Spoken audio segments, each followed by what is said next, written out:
সে তারই অংশ হিসেবে আজকে ফরিদপুর জেলা শাখার এই বিক্ষোভ মিছিল অনুষ্ঠিত হচ্ছে। এই পর্যায়ে বক্তব্য রাখবেন বাংলাদেশ খেলাফত যুব মজলিস ফরিদপুর জেলা শাখার সংগ্রামী সভাপতি মুফতি মাহবুবুর রহমান।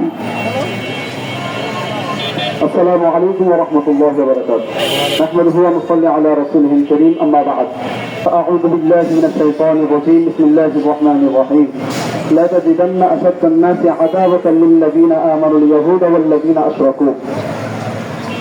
সম্মানিত উপস্থিতি, বাংলাদেশ খেলাফত মজলিস কর্তৃক আয়োজিত আজকের এই 5 দফা কর্মসূচি উপস্থিত যারাই হয়েছেন তারা সহ অন্যান্য যারাই আজকে এখানে আমাদের 5 দফা কর্মসূচি দেখছেন অনলাইনের মাধ্যমে অফলাইনের মাধ্যমে, সবাইকে অবগত করতে চাই আমরা যেমনিভাবে যেই রাজনৈতিক দল হোক না কেন, আওয়ামী লীগ হোক বা অন্য যে কোনো দলই হোক না কেন, যারা এই সন্ত্রাসীর মাধ্যমে স্বৈরাচারের মাধ্যমে জুলুম আর অত্যাচারের মাধ্যমে রাজনীতির ময়দানে থাকতে চাই, যেভাবে বিগত আমরা তাদেরকে দেশ থেকে তাড়িয়েছি, আগামীতে যারা সন্ত্রাসীর মাধ্যমে গুম হত্যা গুমের মাধ্যমে রাজনীতির ময়দানে আসতে চাইবে, আগামীতে তাদেরকে আমরা বাংলাদেশ থেকে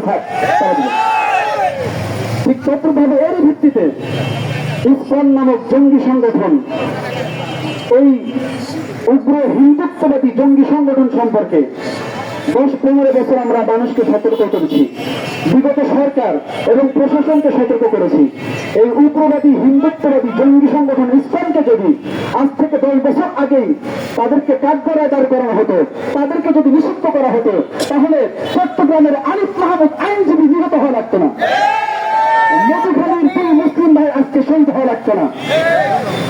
আবারও বলতেছি, বর্তমান যারা সরকার আছেন, প্রশাসন আছেন, ইসকনের ব্যাপারে সতর্ক থাকেন, তাদেরকে গ্রেফতার করেন, তাদেরকে জঙ্গি সংগঠন বলে নিষিদ্ধ করেন। যদি নিষিদ্ধ না করেন তাহলে বাংলার স্বাধীনতা রক্ষা করা আমাদের সম্ভব হবে না। যেমনিভাবে ওলামায়ে কেরাম বছরের পর বছর চট্টগ্রাম নিয়ে আমরা মন্তব্য করেছিলাম, চট্টগ্রামকে নিয়ন্ত্রণ করুন, বারবার বলেছি, কোন পদক্ষেপ গ্রহণ করেন নাই। এখন এমন অবস্থা হয়েছে চট্টগ্রামের ভাইদের কাছে, এই সমস্ত ভিন্ন দেশীদের কাছে এমন অস্ত্র যা আমাদের পুলিশ র্যাব এদের কারো কাছে এমন অস্ত্র নাই, যে অস্ত্র মোকাবেলা করার বাস্তব কথা প্রশাসন আছেন, আমাদের আইনজীবী যারা আছেন, তাদের কাছে এমন মারাত্মক অস্ত্র। আজকে তাদের প্রতি আমরা উদাসীন থাকার কারণে তারা আজকে দেশের স্বাধীনতা আজকে হুমকির মুখে ফেলে দিয়েছে। আবার বলছি, ইসকনের ব্যাপারে যদি এখনো সতর্ক না হয় তাহলে আগামী স্বাধীন বাংলাদেশকে তারা ভারতের অঙ্গরাজ্যকে পরিণত করবে। আমরা বলতে চাই, বাংলাদেশ খেলাফত মজলিসের পক্ষ থেকে, বাংলাদেশ খেলাফত যুব মজলিসের পক্ষ থেকে, ছাত্র মজলিসের পক্ষ থেকে এই স্বাধীন বাংলাদেশকে ইসকন যদি ভারতের অঙ্গরাজ্য বানানোর চেষ্টা করে, তারা যদি গৌরবন্দের ভূমিকায় মাঠে অবতীর্ণ হয়, আগামীতে শাহজালালের ভূমিকায় অন্য ময়দানে অবতীর্ণ হয় ইনশাআল্লাহ।